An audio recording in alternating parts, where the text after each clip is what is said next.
Hello everyone, my name is Nery Mariago from BSA 1A. For today's video, sasagutan natin ang problem number 8. Gagawa tayo ng journal entries for the following transactions. Let's start. On May 1, 2021, Ginaline Evangelista opened self-service laundry. During May, the following transactions were completed. First transaction. On May 1, 2021, Evangelista deposited 250,000 in a bank account in the name of the business. So, ang owner na si Ms. Evangelista ay nag-deposit ng cash sa isang bank account in the name of the business. So, ang ating effect for that is nag-increase ang asset dahil nagkaroon ng cash sa business and nag-increase ang equity dahil yung cash na nilagay sa business ay puhunan. Puhunan ng business ang nilagay ng owner. So, our journal entry for that is on May 1, 2021, there is an increase in asset, particularly cash. So, debit cash for 250,000. And there is a corresponding increase in equity, particularly capital. So, credit Evangelista Capital. Evangelista Capital for 250,000.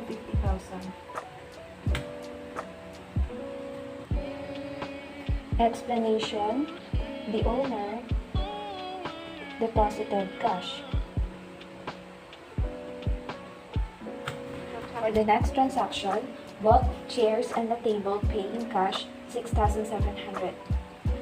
Our effect for that is nag-increase ang asset dahil bumili ng chairs at table and nag-decrease din sa another asset dahil nabawasan ang cash sa pagbili ng chairs and table. And our journal entry for that is on May 2, 2021, there is an increase in asset, particularly furniture and fixtures. From our chart of accounts, furniture and fixtures. So, debit furniture and fixtures.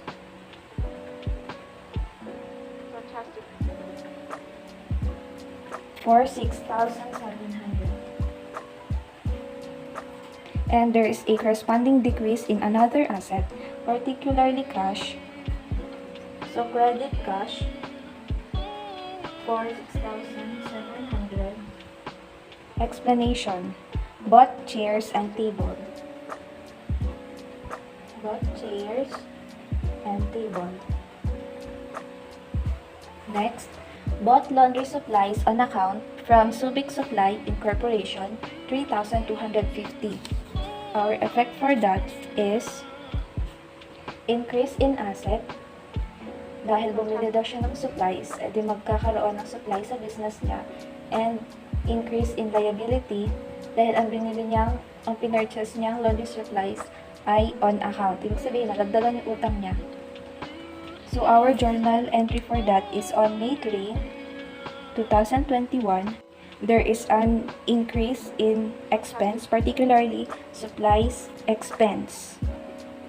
Pwede rin siyang maging office supplies, pero ang nakalagay sa ating chart of account ay supplies expense.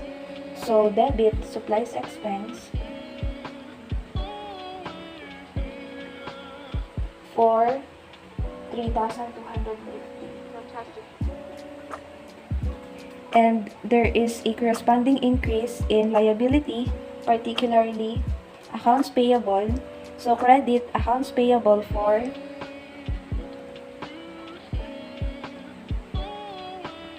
3,250. Explanation: bought supplies on account. Next, paid rent for the month 5,750. Our effect for that is decrease in expense dahil ang expense natin ay negative sign, and decrease in asset dahil nagbayad na tayo ng rent, naglabas tayo ng cash. Our journal entry for that is on May 4, 2021, there is an increase in expense, particularly rent expense. So debit rent expense for 5,750. And there is a corresponding decrease in asset, particularly cash. So credit cash, dahil nga nagbayad ng rent. So credit cash for 5,750. Explanation, payment of rent. Payment of rent. Next is, bought washing machines and dryers from Bataan Equipment Corporation, 115,000, paying 35,000 in cash and the balance on account.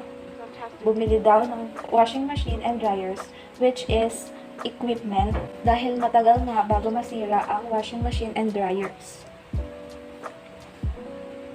For 115,000, nagbayad ng cash for 35,000 at ang balance ay on account. Utang muna. So, the effect for that is increase in asset dahil nagbumili ng washing machine and dryers. Decrease in another asset dahil naglabas tayo ng cash, naglabas ng cash ang business. And increase in liability dahil yung balance na ay utang. So, babayaran pa. And our journal entry for that is, on May 5, 2021, there is an increase in asset, particularly equipment. So, debit equipment for 115,000.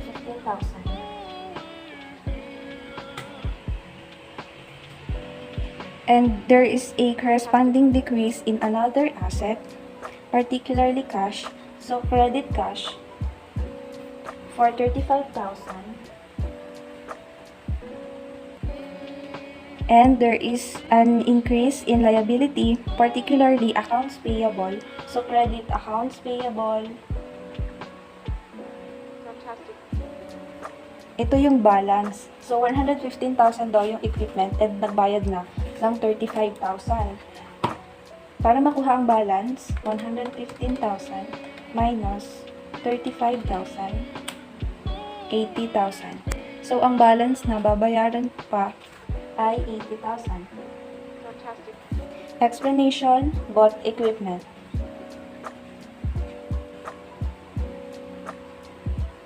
So, next, revenues earned on cash basis for the first half of the month, 19,250.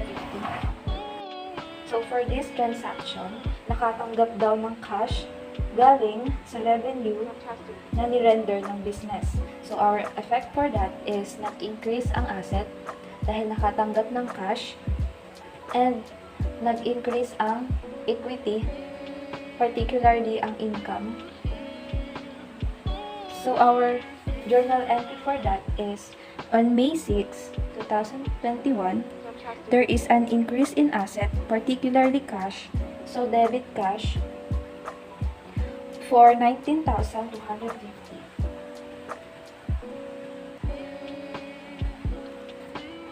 And there is a corresponding increase in income, particularly revenue.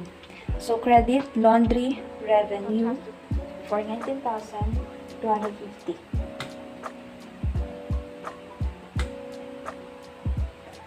For 19,250. Explanation, earned payment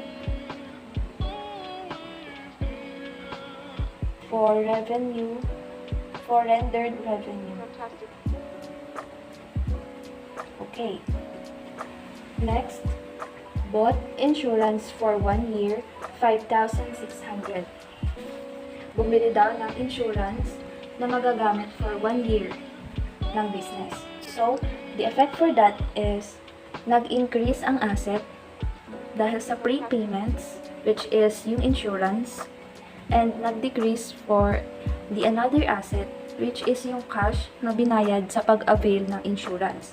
So, our journal entry for that is, on May 7, 2021, there is an increase in asset, particularly prepaid insurance. So, debit, prepaid insurance for 5,600.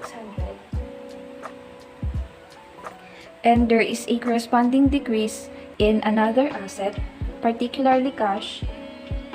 So, credit cash for 5,600. Explanation, bought insurance. So next, paid accounts to Bataan Equipment Corporation, 7,000. Nagbayad daw tayo ng utang, which is yung balance natin sa Bataan Equipment Corporation for 7,000. So our effect for that is decrease in asset. Dahil nagbayad tayo, ibig sabihin naglabas tayo ng cash, and decrease in liability dahil yung balance natin dito sa Bataan Equipment Corporation ay nabawasan. So our journal entry for that is on May 8, 2021, there is a decrease in liability, particularly accounts payable dahil nabawasan nga yung balance. So debit accounts payable for 7,000. And there is a corresponding decrease in asset, particularly cash, dahil naglabas na tayo ng cash. So, credit cash for 7,000. Explanation, payment of accounts.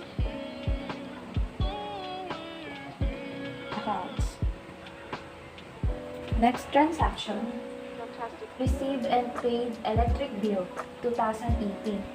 Nakatanggap tayo ng bill and binayaran natin.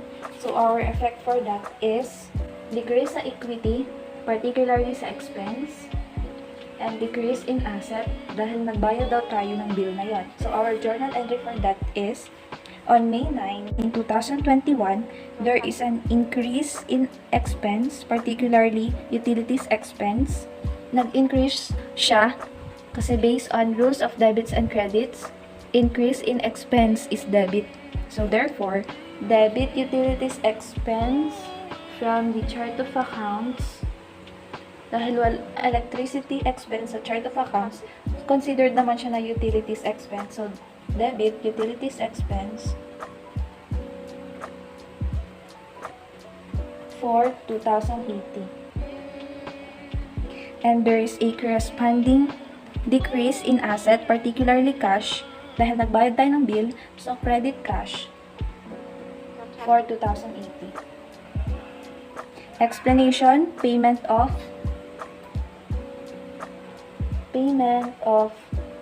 electric bill. Next is revenues earned on cash basis for the second half of the month, 12,350. Nakatanggap tayo ng cash from the revenues na ni-render ng business. So, our effect for that is increase in asset kasi nakatanggap tayo ng cash, and increase in equity, particularly in income. So, our journal entry for that is on May 10, 2021, there is an increase in asset, particularly cash, dahil nakatanggap na tayo ng cash. So, debit cash for 12,350. And there is a corresponding increase in income, particularly revenue, dahil nag-render nga ng revenue ang business. So, credit, laundry revenue for 12,350. Explanation, earned payments for rendered revenue. Earned payments for revenue. Let's proceed to the next. Paid salaries of the part-time assistant, 7,400. Binayaran natin yung sweldo ng part-time assistant. So our effect for that is decrease in asset dahil naglabas tayo ng pera nung nagbigay tayo ng sahod, and decrease in equity, particularly in expense.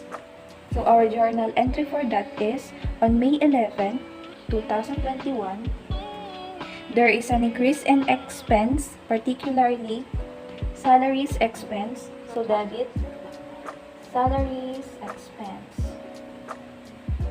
for 7,400. And there is a corresponding decrease in asset, particularly cash, dahil naglabas na tayo ng pera. So credit cash, 7,400. Explanation, payment for salaries. Next, Evangelista withdrew cash for personal use, 5,000. So dito, naglabas ng pera ang business at ginamit ng owner for personal use. So our effect for that is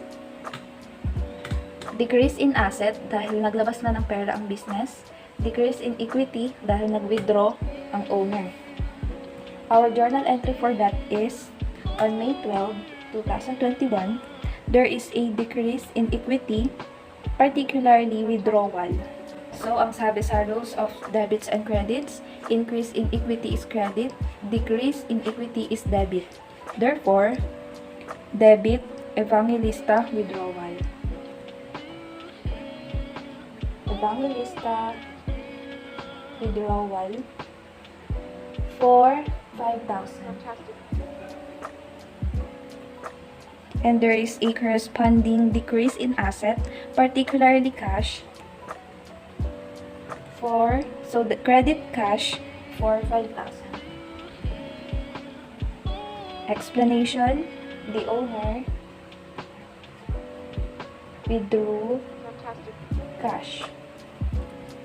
Next, paid accounts to Subic Supply Incorporation, 2,750. So dito, kung matatandaan natin, sa letter C, bumili tayo ng supplies, pero hindi natin binayaran ng cash. Inutang muna natin yung supplies na binili natin. So dito, sa letter M, yung utang na yon binayaran na ng business. So our effect for that is decrease in asset dahil naglabas tayo ng pera, ng cash. Decrease din sa liability dahil yung utang natin ay nabawasan na dahil binayaran na. So our journal entry for this is on May 13, 2021, there is a decrease in liability, particularly accounts payable. So debit, accounts payable for 2,750. And there is a corresponding decrease in asset, particularly cash. So credit cash for 2,750. Explanation, payment of accounts.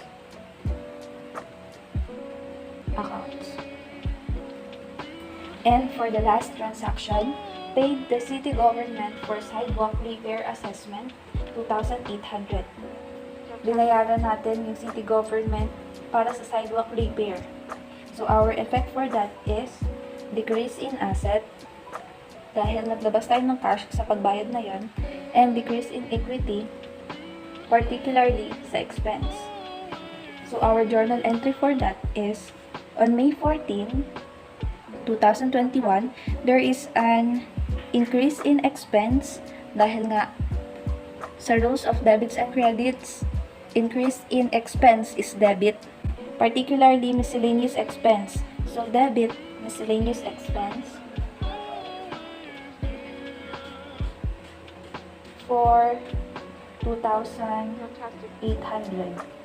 And there is a corresponding decrease in asset, particularly cash dahil nagbayad na tayo, so credit cash for 2,800.